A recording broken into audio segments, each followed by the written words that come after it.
Hello friends, welcome back to my channel rainbow. और आज मैं बताने वाली हूँ फ्रेंड्स, हम नर्सरी में जाकर देखते हैं प्लांट में बहुत ही बढ़िया से गुच्छों में फ्लावरिंग होती रहती है। और हम जब नर्सरी से पौधे ख़रीद कर लाते हैं, हमारे पौधे में ना ही कलियाँ बनती है ना ही फ्लावरिंग होती है, पौधे जैसे बेजान पड़े रहते हैं सालों साल। तो हमारे प्लांट में भी नर्सरी जैसा साल भर फ्लावरिंग हो, गुच्छों में कलियाँ बने, प्लांट हमेशा हेल्दी बना रहे, तो इसके लिए बहुत ही चमत्कारी फर्टिलाइज़र के बारे में बताऊँगी। तो फ्लावरिंग लेने के लिए ये ज़बरदस्त खाद जो नर्सरी में छुपा कर डालते हैं, और ये जो खाद है इससे प्लांट में बहुत ही बढ़िया से ग्रोथ होगी। ये एक बहुत ही ताकतवर खाद है, साथ में प्लांट में फ्लावरिंग भी होगी, गुच्छों में कलियाँ भी बनेंगी। तो इस फर्टिलाइज़र को कैसे यूज़ करना है, कौन से टाइम में देना है, कौन कौन से पौधे में कितनी मात्रा में देना है, सारा ही डिटेल्स बताऊंगी। तो जो प्लांट होते हैं उनको सही से न्यूट्रिशन की भी ज़रूरत पड़ती है, सही मिट्टी चाहिए, सही से पानी देने की ज़रूरत है, और जो सीज़न होता है सीज़न के मुताबिक उनको जो न्यूट्रिशन है उसकी भी रिक्वायरमेंट होती है। तो हाइब्रिड गुलाब हो या गुड़हल हो, इन प्लांट को आपको न्यूट्रिशन का ध्यान रखना पड़ेगा। और सही से अगर इनको न्यूट्रिशन नहीं मिलती तो ये अच्छे से नहीं फ्लावरिंग करेंगी, इनमें कलियाँ भी नहीं बनेंगी। क्योंकि इनको जो चाहिए कम से कम महीने में 2 मुट्ठी कंपोस्ट ज़रूर देना होगा। साथ में इनको जो देना है वो है माइक्रोन्यूट्रिएंट्स का ज़रूर ध्यान रखना पड़ेगा। तो माइक्रोन्यूट्रिएंट्स के बारे में मैंने पहले भी बताई है। इन प्लांट को जो कंप्लीट न्यूट्रिशन चाहिए, नाइट्रोजन, फास्फोरस, पोटेशियम, साथ ही साथ इनको 16-17 तरह के न्यूट्रिशन चाहिए, जैसे जिंक है, आयरन है, बोरन है, मैग्नीशियम है। ऐसे बहुत सारे न्यूट्रिशन इनको देने पड़ते हैं, और इसी से ही ये अच्छे से कलियाँ बनाना शुरू करते हैं। ये थोड़ा हेवी फीडर प्लांट होते हैं, और इनको कम से कम महीने में 3 बार लिक्विड खाद देने की ज़रूरत पड़ती है। तो मैं देती हूँ इनको महीने में 3 बार लिक्विड खाद, और ये मैं अपने होममेड तरीके से भी देती हूँ।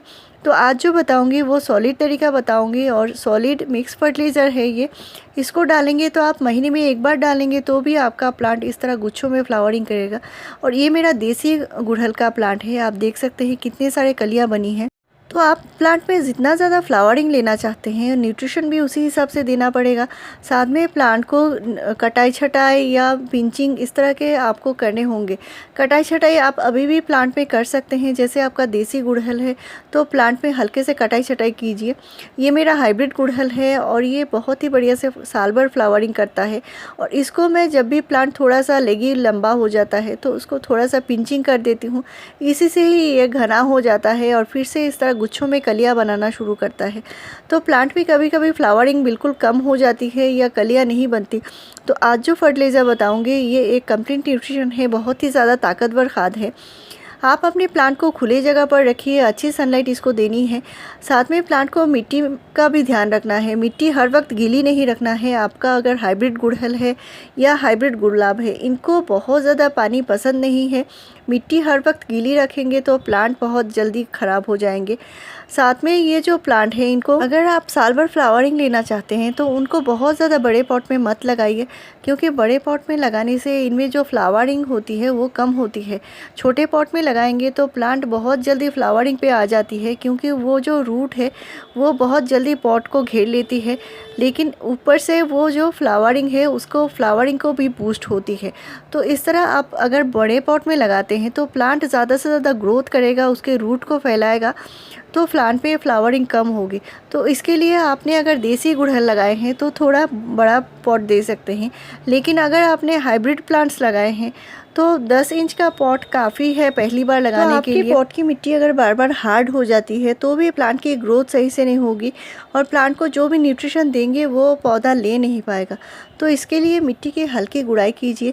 और आज जो फर्टिलाइज़र बताऊंगी, पहले मिट्टी की गुड़ाई करना ये बहुत ज़रूरी है। तो आप कम से कम 8 से 10 घंटे पहले, यानी आप शाम को पॉट की मिट्टी की हल्की गुड़ाई कर लीजिए, और इसके बाद ये फर्टिलाइज़र देंगे। तो ये जो फर्टिलाइज़र है ये क्या चीज़ है मैं आगे बताऊंगी। और यहाँ पे मैंने जो लिया है मैं अपने सारे ही प्लांट में दूंगी 1 टीस्पून करके, और ये पौधे को बहुत ज़्यादा न्यूट्रिशन देगा। इस पे भरपूर मात्रा में नाइट्रोजन, फास्फोरस, पोटेशियम है, और कई सारे अमीनो एसिड्स हैं जो हमारे पौधे को बहुत ज़्यादा ताकत देंगी। प्लांट में ग्रोथ होगी, फ्लावरिंग भी होगी। साथ में मैंने पोटाश लिया है 1 टीस्पून, तो पोटाश हमारे प्लांट में फ्लावरिंग लाने में बहुत ज़्यादा मदद करती है, बहुत जल्दी प्लांट में फ्लावरिंग शुरू होती है। और पोटाश हमारे रूट में से जो न्यूट्रिशन दिया जाता है वो न्यूट्रिशन पूरे प्लांट तक पहुंचाने का काम करता है। साथ में मैंने 1 टीस्पून माइक्रो न्यूट्रिएंट्स दिया है और ये जो माइक्रो न्यूट्रिएंट्स है इसमें 16-17 तरह के जो माइक्रो न्यूट्रिएंट्स होते हैं, जैसे जिंक है, बोरन है, मैग्नीशियम है, आयरन है। तो ये माइक्रो न्यूट्रिएंट्स हमारे गुड़हल में, गुलाब में अच्छी फ्लावरिंग लेने के लिए बहुत ज़्यादा ज़रूरी है। और ये जो दिया है मैंने यहाँ पे, जो चीज़ मैंने इस्तेमाल किया है फर्टिलाइज़र के लिए, ये आपको बहुत आसानी से नर्सरी में मिल जाएगी। तो इसका भरपूर इस्तेमाल आप विंटर में कर सकते हैं, क्योंकि मैंने पहले भी बताया है सीज़न के मुताबिक हम फर्टिलाइज़र का भी इस्तेमाल करते हैं। ये है सरसों की खली और आप देख सकते हैं मेरे हाथ में सरसों खली का छोटा सा टुकड़ा है। और इतनी सी सरसों खली आप अगर अपने प्लांट में डालते हैं वही अपने प्लांट में कमाल दिखाएगी, क्योंकि ये बहुत ही ताकतवर खाद होती है। और इसका इस्तेमाल जब बरसात रुक जाती है तभी हम करते हैं। बरसात में सरसों खली का इस्तेमाल नहीं करते, क्योंकि जो थोड़े से नाजुक प्लांट होते हैं जैसे गुलाब है, हाइब्रिड गुड़हल है, उस तरह के प्लांट में फंगस लगने का इशू आ सकता है।